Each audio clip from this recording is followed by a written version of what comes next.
पारिणामिक से जुड़े।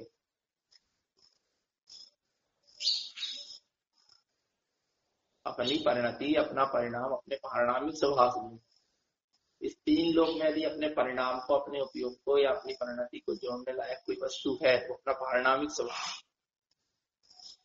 और पारिणामिक स्वभाव के से एक समय के लिए जब परिणाम जुड़ता है तब वहां पर औपसमिक परिणाम उत्पन्न। पारिणामिक स्वभाव को भूल के जितने परिणाम है सब औदायिक परिणाम। औदायिक, औपसमिक, क्षायोपसमिक, क्षायिक और शुद्ध। शुद्ध माने पारिणाम। औदायिक, औदायिक भाव, औपसमिक भाव, क्षयोपसमिक भाव, क्षायिक भाव और परम पारिणामिक माने शुद्ध भाव। तो जीव का उपयोग माने परिणाम, जीव का उपयोग माने आत्मा का चैतन्य, परिणाम माने उपयोग। उपयोग पारिणामिक को भूल के, भूला हुआ है, पारिणामिक को भूल के जितने परिणाम चल, शुभ चल रहा है, अशुभ चल रहा है, पुण्य के, पाप के, राग के, देश के, मोह के, कसाय के, मिथ्यात्व के, अज्ञान के, कुज्ञान के, राग, देश के, जितने भी परिणाम चल, पुण्य, पाप, देव पूजा, गुरु पालना, स्वाध्याय, संयम, तप, त्याग, तपस्या, वीतराग होने के, मुनि होने के, निर्गंत होने के, जग कल्याण के, स्व कल्याण के, पर कल्याण के, सबरे पर किसको भूल के? स्वाध्याय को, आत्म चिंतन रूप परिणाम भी है तो भी आत्मा के चिंतन रूप परिणाम चल रहा है कि नहीं चल रहा? मैं आत्मा हूं, शुद्ध आत्मा, भेद विज्ञान के परिणाम चल रहे हैं। किसको भूल के? मगर पारिणामिक, अपने शुद्ध स्वभाव को भूल के चल रहे हैं। पढ़ लिया कहीं से चलने लगे कि आत्मा लगे शरीर, तत्व चिंतन रूप परिणाम चल रहे हैं, तत्व चर्चा रूप परिणाम चल रहे हैं। जितने भी परिणाम चल रहे हैं सब औदायिक भाव।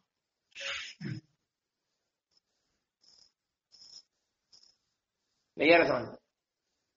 हित के, अहित के, लाभ के, हानि के, स्वापर के, हित के, अहित के, जितने भी परिणाम चल रहे हैं सब कौन से परिणाम? औदायिक परिणाम। औदायिक ही भाव है जो कर्म के उदय से चल रहा है। वैसा कर्म का उदय चल रहा तो वैसा तुम्हारा परिणाम तुम्हें दिखाई देगा। ये समझ लेना। और औदायिक भाव में जीने वाला निरंतर कर्म का ही गंध कर रहा, अपने पारिणामिक स्वभाव को भूल के कर्मों की संतति को भी बढ़ा रहा है, संसार को भी बढ़ा रहा है। लाइफ को लग रहा हो कि हम बहुत अच्छे अच्छे भाव कर रहे हैं, बहुत अच्छी अच्छी भावना कर रहे हैं, बहुत अच्छा चिंतन कर रहे हैं, बहुत अच्छी चिंतन चलने लगा, शुद्ध से हट के शुभ में आ गए और शुद्ध में जाने की भावना भी चल रही है। यदि पारिणामिक को भूल के, पारिणामिक का पता नहीं है, शुद्ध का पता नहीं है, भावना बस चल रही है, तो सब औदायिक भाव में ही आएगी। कर्म के उदय से होने वाले भाव में ही आएंगे।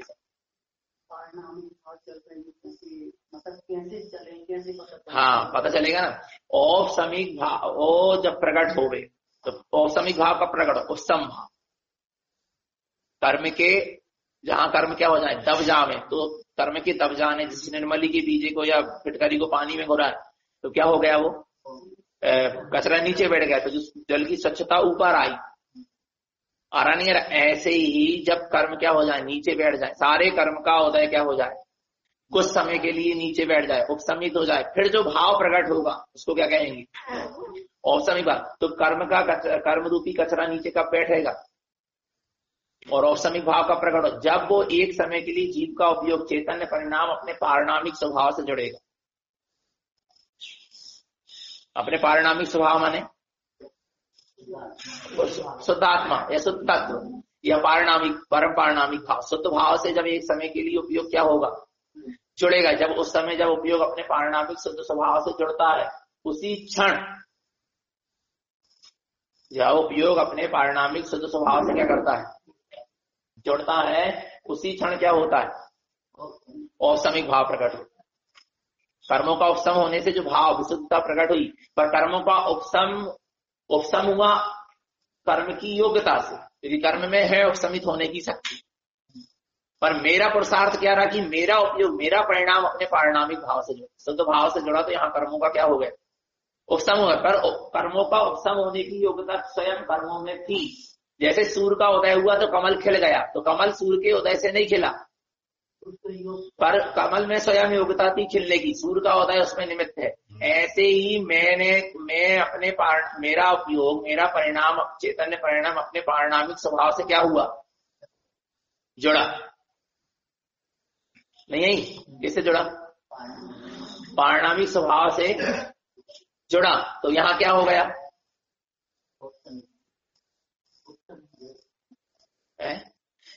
अपना उपयोग अपने पारिणामिक भाव से जुड़ा, अपना परिणाम अपने पारिणामिक शुद्ध स्वभाव से जुड़ा, ये मेरा पुरुषार्थ रहा। पर वहां पर कर्मों का क्या हो गया? औपसमिक हो गया, कर्म उपसम हो गया, कर्म नीचे क्या हो गए? दब गए। तो कर्म अपने योग्यता से उसमें स्वयं औपसमिक होने की क्या थी? शक्ति थी। जैसे कमल में खिलने की स्वयं शक्ति थी, कोई सूरज ने नहीं खिलाया, वो निमित्त भर है। ऐसे ही मेरे उपयोग का स्वभाव के सन्मुख होने से, मेरा परिणाम का अपने पारिणामिक स्वभाव से जुड़ने से कर्म का क्या हो गया? थोड़े समय के लिए उपशमन हो गया, कर्म नीचे दब गए। तो मैंने उपशमन नहीं किया, कर्म में स्वयं योग्यता थी उपशमित होने की। नहीं, यही समझ गए। और फिर जो विशुद्ध भाव प्रकट हुआ थोड़े समय के लिए, उसका नाम है औपसमिक भाव। और उस औपसमिक भाव में ही जीव अपने पारिणामिक स्वभाव को ही देखता है। अब वो कचरा नीचे बैठ गया, जल का कचरा नीचे बैठ गया, तो उसमें आपने अपने चेहरे, स्वच्छ जल में आपने अपनी चेहरे को देख लिया। ऐसे ही जो परिणाम में विशुद्धता आई औपसमिक वाले के परिणाम में, थोड़े समय के लिए कर्म के कचरे, कर्म रूपी कचरा नीचे बैठने से और उपयोग को अपने पारिणामिक स्वभाव से जोड़ने से जो परिणामों में विशुद्धता आई, उस विशुद्धता में क्या झलक रहा? अपना स्वभाव ही क्या हो रहा है? झलक रहा। और अब फिर यहाँ पर फिर औपसमिक भाव क्या हुआ? कर्म का फिर क्या आ गया? उदय आ गया। फिर औदायिक भाव क्या हो गए? शुरू तो हो गए, लेकिन अब वो औदायिक भावों में भेद विज्ञान शुरू हो गया। औपसमिक भाव प्रकट नहीं। जब तक औपसमिक भाव प्रकट नहीं हुआ था, जब तक अपने शुद्ध स्वभाव की पकड़ झलक अपन ने एक समय के लिए भी नहीं देखे थे कि मेरा शुद्ध स्वभाव तो ऐसा है, ज्ञान नहीं है, तब तक औदायिक भाव में ही जी रहा। पुण्य भाव वाला, पाप भाव वाला, राग वाला, द्वेष वाला, शुभ वाला, अशुभ वाला, नाना विकल्पों वाला, तत्व चिंतन वाला, तत्व चर्चा के भाव वाला, ये हो जा माने बड़ी बड़ी उत्कृष्ट भाव भी कर रहा है और औदायिक पारिणामिक भाव को भूल के कर रहा है। सब औदायिक भाव वाले में जी रहा, अपने आप को वैसा ही मान रहा। साधना के भाव, उत्कृष्ट से उत्कृष्ट साधना के भाव, ये सब भाव कैसे चल रहे? कर्म की उदय से चल रहे, क्योंकि पारिणामिक की तो पकड़ती ही नहीं, अपने शुद्ध स्वभाव की पकड़ तो ही नहीं। पर अब क्या हुआ? अब जब परिणाम अपना पारिणामिक से जुड़ा, शुद्ध स्वभाव की पकड़ हुई, उपयोग स्वभाव से जुड़ा, तो उपसमित हुए कुछ समय के लिए सारे भाव, और अपने शुद्ध स्वभाव की पकड़ हुई एक समय के लिए झलका ज्ञान में। तो अब भेद विज्ञान शुरू। अब जितने भी जो औदायिक भाव चल तो रहे हैं, पर लग रहा है कि ये औदायिक भाव सब मेरे स्वभाव से क्या है, भिन्नता भाषित होने लगी औपसमिक भाव होने के बाद। भेद विज्ञान का क्रम चालू हुआ नहीं है ऐसा है।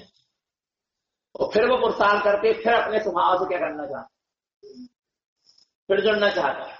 और ऐसे स्वभाव से जुड़ता है, ऐसे स्वभाव से जुड़ता है, उसका परिणाम, उसका चैतन्य परिणाम कि कुछ कर्मों को तो क्षय कर देता है और कुछ कर्मों को उपसमित कर देता है। तो क्षय उपसमित भाव, कुछ कर्म क्षय कर देता है और कुछ कर्म उपसमित दबा देता है। कुछ कर्म थोड़े समय के लिए दब गए और कुछ कर्म तो क्या हो गए? क्षय हो गए, और विशुद्धता क्या हो गई? बढ़ गई। तो काय से बढ़ी? उपयोग को स्वभाव से जोड़ने से ये विशुद्धता बढ़ी। और वहां कर्मों में स्वयं क्षय और उपशम होने की शक्ति भी तो देख हो गए, उनका मैं करता नहीं समझ। और विशुद्ध परिणाम क्या हो गया? प्रकट हो गया। तो पारिणामिक से अपने उपयोग को जोड़, और अब ऐसा जुड़ा उपयोग अपने पारिणामिक से, ऐसा जुड़ा अपने पारिणामिक से कि पारिणामिक रूप हो गया। जो परिणाम है वो पारिणामिक रूप ही हो गया। अब कभी औदायिक भावों का उदय ही नहीं आएगा, औपसमिक भाव का उदय नहीं आएगा, क्षयोपसमिक भाव का उदय ही नहीं आएगा। अब ऐसा जुड़ गया अपने स्वभाव से, ऐसा जुड़ गया उपयोग स्वभाव से ऐसा जुड़ गया, अर्थात परिणाम चैतन्य, आत्मा का चैतन्य परिणाम आत्म स्वभाव से ऐसा तादात्म्य हो गया कि अब उससे कभी वो बाहर नहीं आएगा। माने परिणाम पारिणामिक रूप हो गया, और जहां परिणाम पारिणामिक रूप हुआ वहां छायिक भाव प्रकट। कर्मों का क्या हो गया? क्षय होने से भाव प्रकट हुआ, तो कौन सा भाव प्रकट हो गया? क्षायिक भाव। और क्षायिक भाव सदा रहने वाला, सादी अनंत। औदायिक भाव अनादि शांत है, अनादिकाल से पर शांत हो जाएगा, अंत हो जाएगा, अनादि शांत है। और औसमी को क्षयोत्समी हुआ सादी शांत, सादी मैंने अभी प्रकट होंगे, अभी शांत हो जाएगा आ रहा है। पर क्षायिक भाव कैसा है? अनादि अनंत नहीं है, ध्यान रखें। अनादि अनंत तो पारिणामिक भाव है, शुद्ध भाव, जिसमें कोई कर्म की क्षय उपसम और उदय आदि की अपेक्षा ही नहीं। पारिणामिक भाव बस अनादि अनंत है, शुद्ध भाव ही अनादि अनंत, जो अनादि काल से अनंत काल तक रहेगा। पर क्षायिक भाव भी सादी अनंत है, अभी प्रकट हुआ है पर रहेगा कब तक? अनंत काल तक। अब कभी उपसम क्षयोत्समिक और उदायिक भाव वाली स्थिति नहीं बनी क्षायिक भाव प्रकट होने पर। तो क्षायिक भाव कब प्रकट हुआ? जब उपयोग अपना परिणाम अपने पारिणामिक से पूर्ण रूप से क्या हो गया? जुड़ गया। इतना जुड़ गया कि अब कभी वो बाहर नहीं आए। कभी उदायिक भाव रूप और उपसमिक भाव रूप और उपसमिक भाव रूप कभी परिणाम नहीं आएगा। क्षायिक भाव प्रकट हो गया माने हो गया, उसका कभी क्षय नहीं होगा। ऐसा उपयोग, ऐसा अपना चेतन परिणाम अपने आत्म स्वभाव से ऐसा क्या हो गया? जुड़ गया। परिणाम पारिणामिक से इतना जुड़ गया कि अब वो क्षायिक भाव को प्रकट, इतनी विशुद्धता कि 9 क्षायिक लब्धियां प्रकट हो गई, अनंत अवस्था क्या होगी? प्रकट होगी। 6 ही हो गया, नहीं आ रहा, सिद्ध अवस्था प्रकट हो गई। पर किसके आश्रय से हुई? सब परिणाम को, अपने परिणाम को, चैतन्य परिणाम उपयोग को अपने पारिणामिक शुद्ध स्वभाव, शुद्ध तत्व आत्म स्वभाव से जोड़ना, परिणाम को पारिणामिक से जोड़ना पड़ा, तब सब कुछ हुआ। मेरी मेली परिणति ना तब निर्मल होगी, तब निर्मल होगी। जब परिणाम को अपने पारिणामिक से जुड़ोगे तब निर्मल होगी। नहीं आ रहा? जब अपने परिणाम को, अपने उपयोग को अपने पारिणामिक से जोड़ोगे तब निर्मल होगी। जिनेंद्र भगवान से भी जोड़ दोगे तो निर्मल नहीं हो। जिनको क्षायिक भाव प्रकट हो गया ऐसे जिनेंद्र अरहंत भगवान को भी से भी जोड़ दोगे तो निर्मल नहीं हो। दूसरों की वीतरागता से भी जोड़ दोगे तो निर्मल नहीं होगी। दूसरों की निर्मलता, दर्शन ज्ञान चारित्र की निर्मलता को से भी जोड़ दोगे अपनी परिणति को, तो तुम्हारी परिणति निर्मल नहीं। वहां में पूर्ण रूप परिणति हो गई। जीव तेरी परिणति तीन वाद वर्णी, एक पुण्य, एक पाप और एक राग हरणी है क्या? नहीं है? देव गुरु साथ से भी अपनी परिणति जोड़ दोगे, ज्ञानी जीवों से भी अपनी परिणति जोड़ दोगे तो निर्मल नहीं होगा। वीतरागियों की वीतरागता से भी अपनी परिणति जोड़ दोगे, अरहंत सिद्धों की वीतरागता से भी अपनी परिणति जोड़ दोगे, तारण स्वामी की भी वीतरागता से, उनकी निर्मल रत्नत्रय की साधना से भी अपनी परिणति जोड़ दोगे तो तुम्हारी परिणति क्या नहीं हो रही? शुद्ध नहीं हो रही, निर्मल नहीं हो रही। तो अज्ञानी मिथ्याति मोहि रागी देसी कर्म कसाइयों से अपनी परिणति जोड़ोगे तो कहां शुद्ध हो रही? इशारा करें तो अपनी परिणति किससे जोड़ो? अपना परिणाम किससे जोड़ना चाहिए? अपनी परिणति अपने वीतराग स्वभाव से जोड़ना, अपने शुद्ध परम पारिणामिक भाव से जोड़ना, बस। इसके अलावा किसी से कोई अपना संबंध, परिणति वहीं से जुड़ी रहे, परिणाम वहीं जुड़ा रहा है, भाव वहीं जुड़ा रहा है। भलाई परिणमन मन वचन काय का कैसा भी होता, क्योंकि हम कहा जहां मन वचन काय, ऐसा नहीं कहा। हम कहा जहां हमारा परिणाम जुड़ा है, जहां हमारी अंदर की तार जुड़ा है उपयोग, वहां हम कहा जहां हमारा उपयोग, बस। और हम कैसे? जैसे हमारे भाव। तो हम कैसे? देखो, अनादि अनंत को पकड़ोगे तब सादी अनंत प्रकट हो। परम पारिणामिक जो भाव है, शुद्ध भाव है, चैतन्य भाव है, आत्म स्वभाव है, तत्व है, वो अनादि अनंत। उससे जब परिणाम जुड़ा, पारिणामिक भाव जुड़ा, परिणति जुड़ी, तो अनादि अनंत, वो सादी अनंत प्रकट हुआ, अर्थात क्षायिक भाव प्रकट। नहीं है समझ? जुड़ना किससे है? अनादि अनंत से, जिसमें सार है, और नहीं तो कुछ भी सारभूत नहीं है। ये समझ लेना, अरे हम तो कह रहे हैं औपसमिक भाव जिनेन्द्र भगवान की, छायिक भाव तो बहुत दूर की बात हो गई है ना।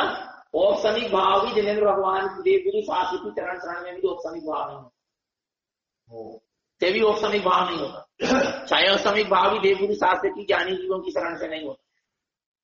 स्वभाव तो हो सकता है, पुण्य भाव हो सकता है, नहीं आ रहा समझ में?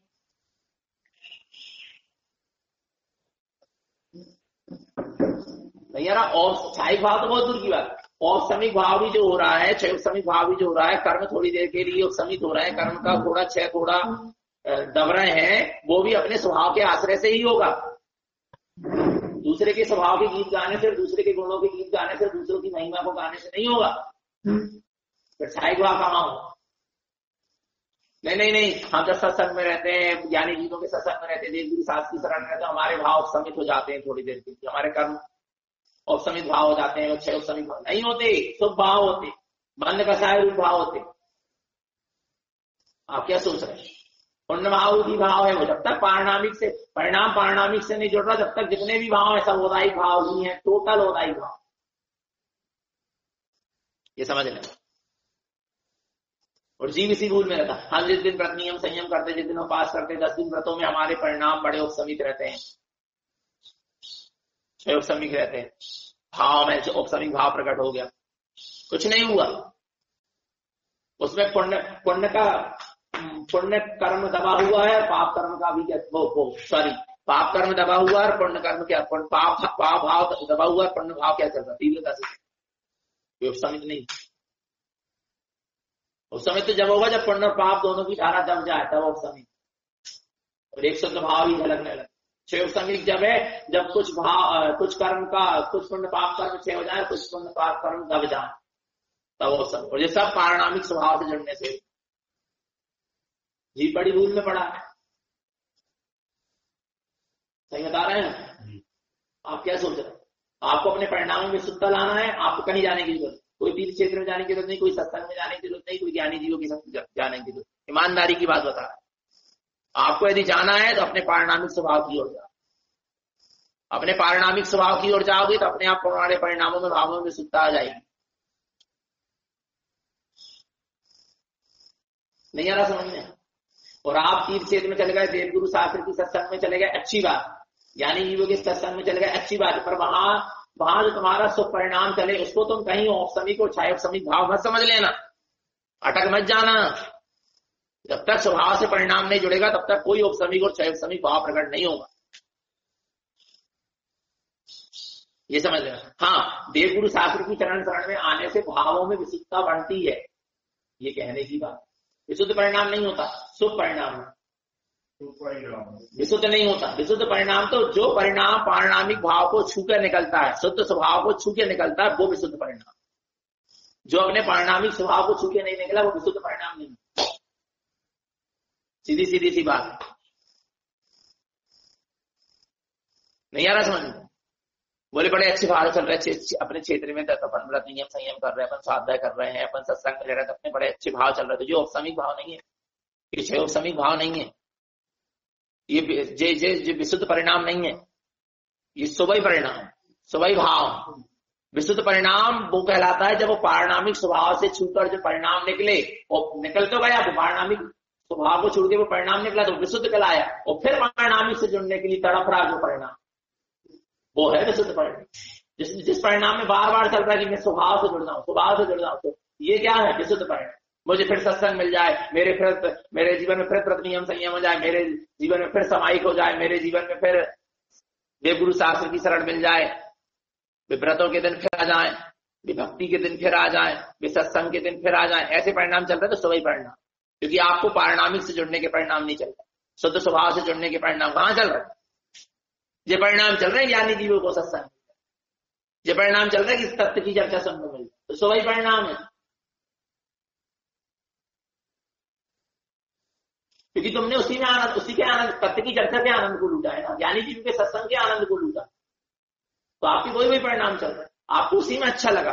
देवगुरु शास्त्र की भक्ति आराधना गुणानुवादन में ही आपको अच्छा लगा, व्रत नियम संयम के बाह्य आचरण में ही आपको अच्छा लगा, तो इसलिए आपकी बार बार वैसे ही परिणाम क्या हो रहा चल रहा, तो ये सुबह परिणाम, क्योंकि पारिणामिक कुछ छूके नहीं निकले हुए परिणाम।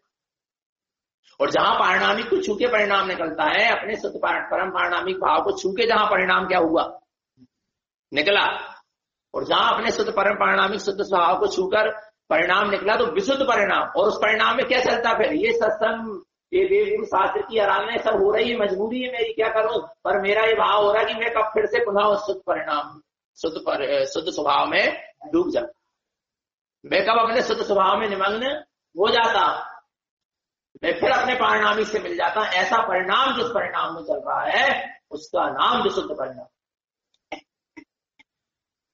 जो कहीं भी किसी भी परिणाम में अटक और भटक नहीं रहा। पारिणामिक से जुड़ने का निरंतर विशुद्ध परिणाम चलना विशुद्ध परिणाम है, क्योंकि उसी को चलेगा परिणाम जिसका परिणाम एक बार अपने पारिणामिक से जुड़ गया और अपने पारिणामिक शुद्ध स्वभाव के आनंद को लूट लिया, तो उसको लग रहा उसी में वो श्रेष्ठ आनंद है, अब और कहीं श्रेष्ठ आनंद नहीं है। अब मुझे बार बार अपने पारिणामिक स्वभाव से ही क्या करना है, जो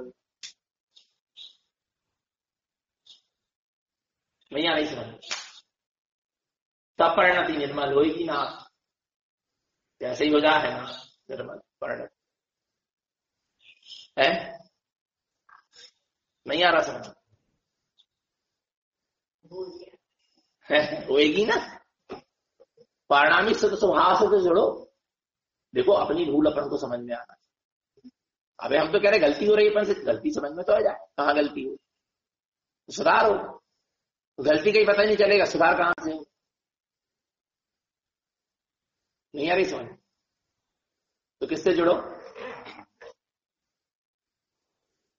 पारिणामिक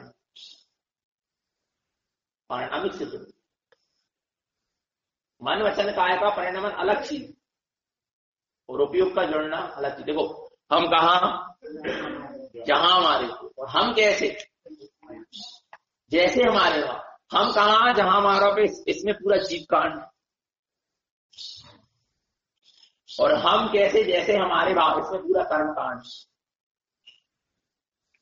जीव कांड और कर्म कांड गोमट सार, गोमट सार जीव कांड कर्म कांड लिखा गया, उसका पूरा निचोड़ यही।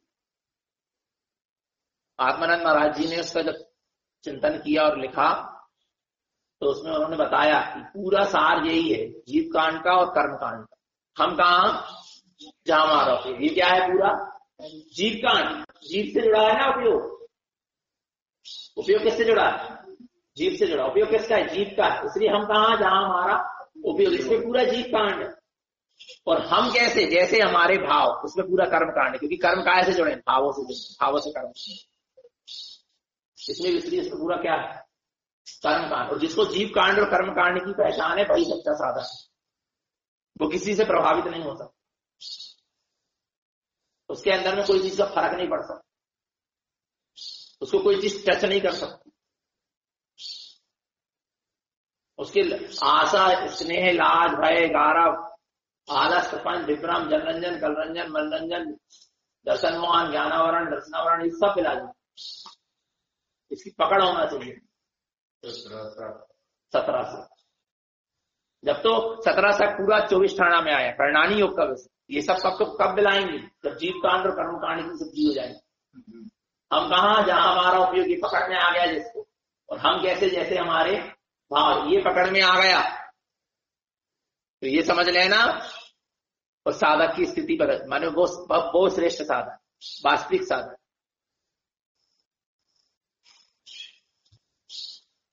नहीं आगे समझ,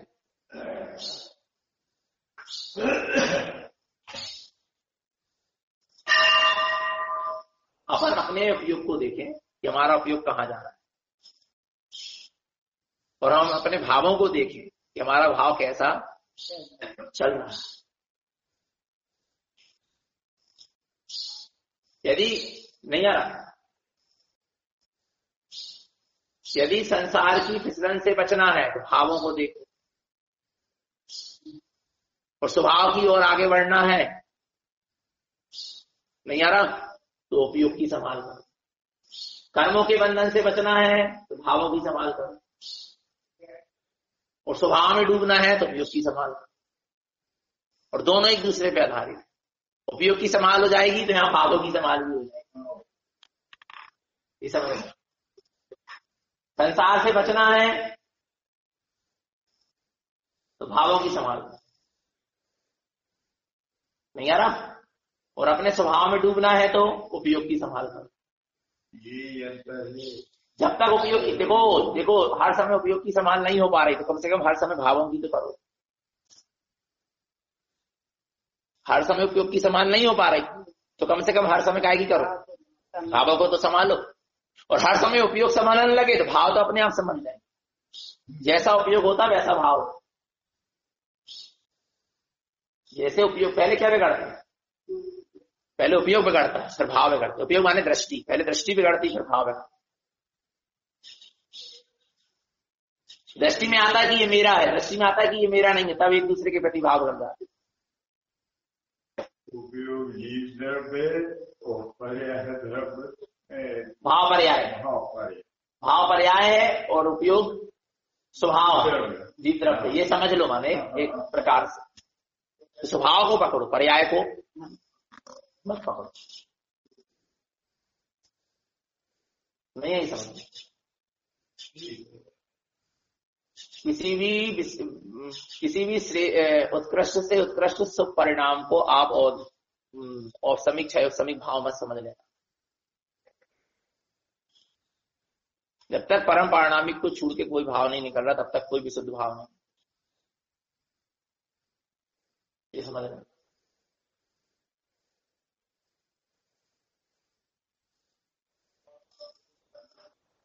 तो हम कहा यहाँ, और हम कैसे? जैसे हम कहा अपने स्वभाव में रखो। और हम कैसे? जैसे हमारे अपने परम पारिणामिक स्वभाव के भाव हो तो हम परम पारिणामिक स्वभाव वाले अभी है ऐसी समय। उपयोग भाव पर्याय बहुत बड़े है, लेकिन आज समझ में आया उपयोग भाव पूरा जीव कांड है। काय में उपयोग हम कहा जहां हमारा, और हम कैसे जैसे हमारे भाव, पूरा करना ये समझ में। और ये दो ही चीज से संसार चलता। हम कहा जहां हमारा उपयोग, इससे मुक्ति का मार्ग चलता है। और हम कैसे जैसे हमारे भाव, इससे संसार का मार्ग। काम खत्म।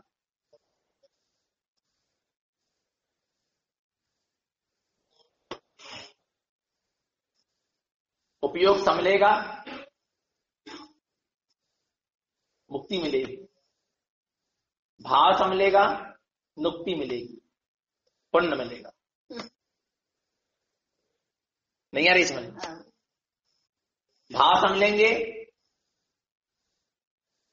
सिर्फ भाव के लिए संभले तो पुण्य ही बस बन गई।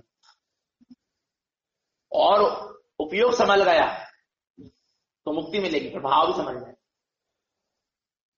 पहले भाव की संभाल करना नहीं, पहले उपयोग की करना। भाव, अच्छा तुमने भाव संभाल भी लिया, संभाले नहीं है वो भाव को, तुमने बदल लिया, संभाल नहीं है भाव। जैसे अभी अपन श्रोण में थे, भाव चलक मना अशुभ चलक थे, अभी आके बैठ गए कैमरे के नहीं, भाव कैसे चल रहे हैं शुभ। तो जो कोई भावों की संभाल नहीं भाई, ये तो कर्म को होता है। ये तो कर्म का क्या है? अभी आपको लग रहा है कि हमने भावों की क्या हो गई, हमारे भावों की संभाल नहीं भाई। अब क्या आपके भावों की संभाल नहीं भाई? क्योंकि इसलिए नहीं भाई क्योंकि आपका उपयोग नहीं समझ, वो तो आपको क्षेत्र का प्रभाव पड़ा इसलिए भाव समझे। पर क्षेत्र के प्रभाव से भाव समझे। तुम्हारे शुभ कर्म का उदय आया इसलिए भाव क्या लग रहे हैं तुमको संभले हुए दिखाई दे रहे हैं, शुभ परिणाम होते हुए दिखाई दे रहे हैं, लेकिन हमें भाव नहीं समझ। भाव कब तक नहीं समझेगा जब तक उपयोग नहीं समझे।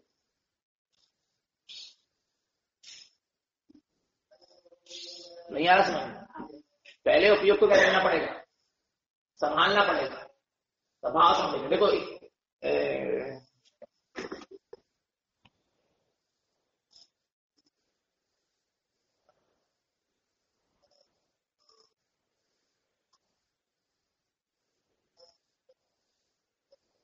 कोई शत्रु है आपका, दुश्मन, जिससे आपकी क्या चल रही बहुत दिन से बुराई चल रही, उसके प्रति आपके भाव क्या हो गए?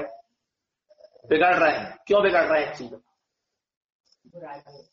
बुराई तो है, तो आपके उसके प्रति भाव क्यों बिगड़ते हैं? क्योंकि आपका उपयोग बिगड़ा हुआ। आपके वो उपयोग में ये है कि इसने मेरे साथ बुरा किया, ये मेरा दुश्मन है, ये मेरा शत्रु है, ऐसा आपके उपयोग में मानता में क्या करा, बैठा है, इसलिए उसके प्रति परिणाम क्या होते हैं, उसके प्रति भाव क्या होते हैं, बिगड़ते। पर एक चीज बताओ, यदि वो ही चीज चैत्यालय में मिल गया, मंदिर में मिल गया, धर्म स्थान में मिल गया, तो कुत्ते कसाय के परिणाम फिर उसके प्रति कई बार ऐसा होता है ना कि हर समय से तीव्र परिणाम नहीं चलते, जब वो और कहीं पर उसके प्रति थोड़े परिणाम क्या हो गए, बंद हो गए, माने भाव क्या हो गए, आपको संभल गए। तो क्या वास्तव में भाव संभल गए? वो तो मंदिर में हो ना, सत्संग में हो, विद्यालय में, इसलिए भाव क्या हो गए, संभल गए, क्योंकि शुभ स्थान पे बैठे इसलिए भाव संभल गए। पर क्या वास्तव में भाव संभल गए? उपयोग में तो अभी भी जो अब ही उदय आ जाए तो अब ही जो चले उपयोग में भी जो शत्रु है के स्थान बदला में, और कह भी देते अपन, वो तो मंदिर में बैठे थे, क्षेत्र में बैठे, सत्संग में बैठे, नहीं तो बता देते हो। माने उपयोग में तो अवैध चीज है, पहले क्या संभालो, बिना उपयोग को संभाले जो भाव संभल रहा है वो भाव संभलना नहीं, वो तो उससे नहीं संभला, वो भी कर्म के उदय से संभला हुआ दिख रहा, वो भी क्षेत्र के प्रभाव से संभला हुआ दिख रहा, सत्संग से संभला हुआ दिख रहा। खुद के उपयोग को संभाले बिना कोई भाव नहीं संभला हुआ, फिर भाव फिसल जाएंगे, ये समझ रहे हैं। शत्रु को शत्रु मानना ही है। हाँ, शत्रु को शत्रु मानना बंद हो जाए तब तुम्हारे परिणाम उसके प्रति वास्तव में अच्छे हैं। नहीं तो कई बार शत्रु के प्रति भी अच्छे परिणाम होते हुए दिखाई देते हैं, देते कि नहीं देते, पर अंदर में तो कसाय बंदी है ना, ऐसा है, बड़ी सूक्ष्मता है।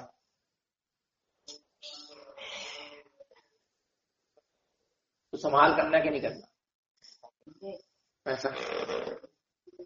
और संभल गए तो संभल गए, नहीं तो संभल रहे, संभल गए तो संभल गए, और नहीं तो संभल रहे, बल सहित रहे, ऐसा।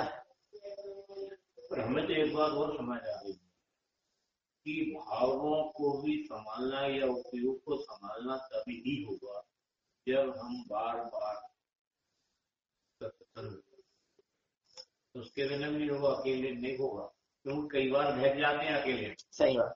अब आज अपन को जो भाव और परिणामों को समझने की बात कैसे समझे अपन, उपयोग और भाव को समझने, सत्संग से ही समझे।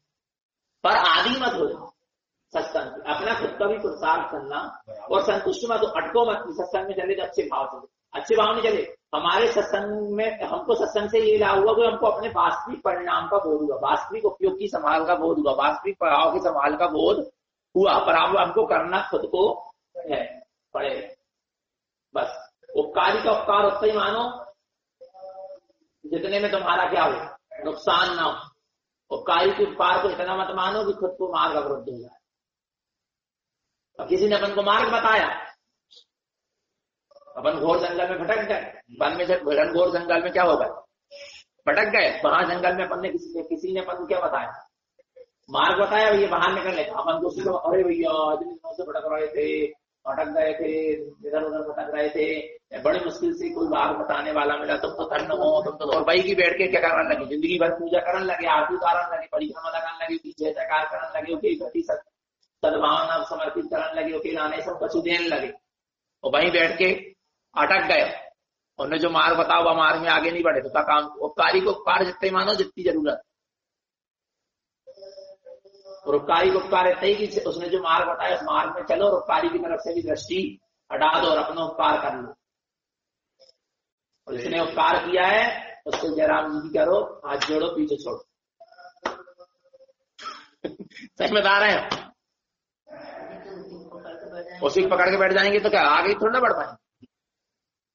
हाँ, ये होगा कि रास्ते में चलते चलते याद आएगा, भैया बहुत अच्छे मार्ग, वे नहीं होते तो आज हमने मार्ग में नहीं चलते, ऐसी याद आनी चाहिए, आशा कर। पर जब अपने गंतव्य के पास निकट पहुंचते जाओगे, त्यों त्यों उपकारी जिसने उपकार किया है उसके भूलते जाओगे, दूरी बनते जा रही है। इसलिए कह रहे हैं अच्छा है तारण स्वामी से दूरी है, बहुत अच्छा हुआ जिनेन्द्र भगवान से दूरी है। सही बता रहे हैं, नहीं तो पता चलता उन्हीं की पूजा आराधना और उन्हीं के साथ रहने में और वही में मजा आऊंगा, उनके उपकारी के गीत गाते रहते। आज अपन मोक्ष के मार्ग में आगे बढ़ रहे हैं, अपन को सम्यक की उपलब्धि हो रही, स्वानुभूति कुछ हो रही है, आत्मानुभूति हो रही, या अपन को तत्व की रुचि जग रही, प्रीति जग रही, भीतरा भाव पकड़ में आ रहा है, ज्ञान भाव पकड़ में आ रहा है, अपने ज्ञान मार्ग की साधना पकड़ में आ रही है, तो आज अपन आगे बढ़ रहे हैं ना, और अपन को बीच में याद आ रहा है फिर, हाँ गुरु महाराज ने ये बहुत अच्छा मार्ग, पर वे सामने होते ना तो जितनी जी कच्छु पकड़ में नहीं आती उन्हीं के पकड़ के बैठ जाती। आज देखो ना, आज देव जिनेन्द्र देव नहीं है, सदगुरु ने पर जिनवाड़ी भाई के पकड़ के बैठ, आगे नहीं बढ़ रहा, पकड़ के बैठे, भाई की बेटी में बिठाने लगे, भाई की मूड में रखने लगे, भाई की पालकी में लेके घूमने लगे, भाई की मंदिर बनाते, भाई की बेटी बनाते, भाई को कलशारोहण करने लगे, भाई के नाम से सब कुछ करना। पर उन्होंने जो मार्ग बताया वो मार्ग पे अटक गए। अच्छा हुआ हमारे मार्गदर्शक हमारे सामने करते, किलकिल बटिए, सही बता रहे हैं हम, नहीं तो उन्हीं से भाव छोड़ो रहे तो पशु में। आज जो तो है कि स्वभाव की साधना में तो मन लगा, उपयोग लगा, स्वभाव में जावे को तो पुरसार से लग रहे।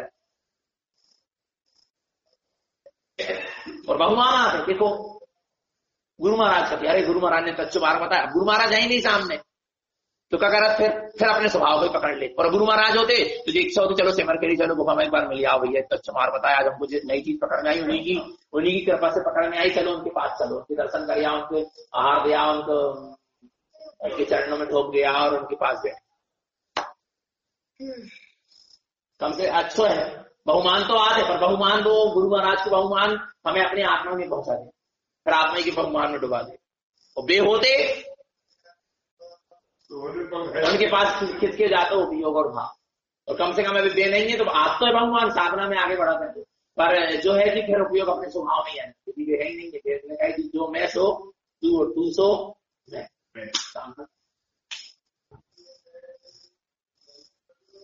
बहुत अच्छा समय है, बहुत अच्छा समय है, तो आपका समय अपने पास कहीं अटकने की गुंजाइश ही नहीं है।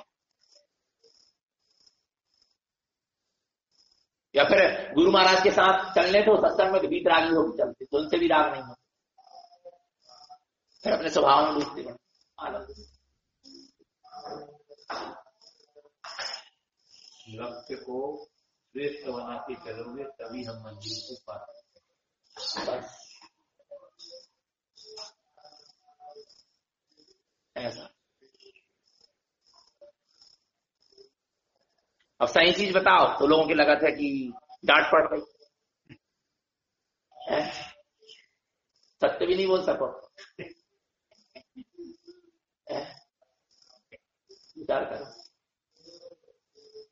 ठीक है, सिद्धांत है ये, सिद्धांत तो कहना जरूरी है, हम सही बता रहे मानना। और ये कहो इतने जल्दी ये सब चीज पकड़ में आ गई, जब अटकने और भटकने के चांस हैं अभी बहुत, तो सबके चीज क्या आ गई समझ में, हमें भी आ गई और जिसके जुड़े सबके समझ में, और सबके समझा रहे हैं, समझ में आ जाए तो अच्छी बात है, बैठ जाए दिमाग में, नहीं तो रोत रही है फिर जिंदगी में, है क्या नहीं है। वास्तविकता यही, धर्म का स्वरूप वास्तविक यही है, जो भी निकलता है ज्ञान से निकलता है, ज्ञान पूर्वक निकलता है, वो सत्य ही निकलता है। ऐसा व्यक्ति उसको और किसी अभिप्राय लेता हो तो उसकी भूल जय, ऐसा हो गई। चल अपने परिणाम को अपने पारिणामिक से जोड़ जी, हम कहा जहां हमारा उपयोग इसमें पूरा जीता है, और हम कैसे जैसे हमारे भाव इसमें पूरा कर। अब इसी को देखो दिन हम ये कह रहे हैं जैसे उपयोग, आत्मा, ये एक पर्यायवाची कितने शब्द है, बहुत है, हमने लिखे थे, कितने लिखे थे हमने सीखा ना, 2,500 करीब लिखे, रजनी भाभी हमने मम्मी ने, इतने लोग ने लिखे, बहुत सारे, बहुत से हैं 2,500 और है, वो अनंत है, वो तो केवल वो सर्वार सिद्धि की देव को देखो, आत्मा की इतनी चर्चा करना, आत्मा शुद्ध है, बुद्ध है, निरंजन है, निराकार है, निर्विकार है, अरूपी है, स्पर्शी है, आनंद है, ज्ञान स्वरूपी है, दर्शन स्वरूपी है, ममल स्वभावी है, विमल स्वभावी है, कमल स्वभावी है, जय है, वो है, नंदमयी, आनंदमयी, चिदानंदमयी, सहजानंदमयी, परमानंदमयी, अचिंत है, अव्यक्त है, ज्ञानानंद है, आत्मानंद है, ब्रह्मानंद है, आत्मा परमानंद है, चिदानंद है, सहजानंद है, स्वरूपानंद है, शांतानंद है, सदानंद है, प्रज्ञानंद है, विज्ञानंद है, आत्मा। कितने तो नाम। वीतराग स्वरूपी है, वीतराग स्वभाव वाला है, वीतराग भाव वाला, वीतराग स्वभाव वाला, वीतराग स्वरूप वाला है। कितने हो गए? हो गए नहीं हो गए? है क्या नहीं है? बस निर्विकल्प है, निराकार है, निर्द्वंद है, निर्लोभ है, निष्कषाय है, निर्मोही है, निर्मम है आत्मा, सहज है, सरल है, शांत है, शून्य है, मौन है। कितने तो हो गए आत्मा के? है क्या नहीं है? एक बार चर्चा हो जाए तो वो दोहराते नहीं सर्वार सिद्धि। अपन तो भाई चर्चा कर करके भाई की चर्चा तो करो, पर भाई मत कर। चर्चा तो भाई की है, पर भाई चर्चा मत कर। आगे आगे की करो। जिसको जिससे प्रीति होती ना उसकी उसके पास अनेक चर्चा होती। जिससे जिसको प्रीति होती ना उसके पास उसकी कितनी चर्चा होती। उसके विषय में बताने के लिए उसके पास ढेर होता है, अनंत होता है। फिर तो मैं अनंत गुण का धनी, अनंत गुण का धनी, तो मेरे पास मेरी चर्चा करने के लिए अनंत शब्द होना ढेर।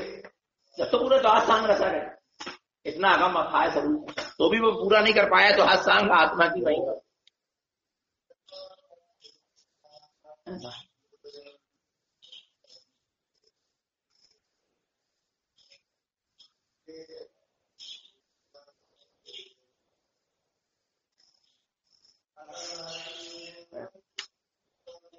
चलो गुरु महाराज की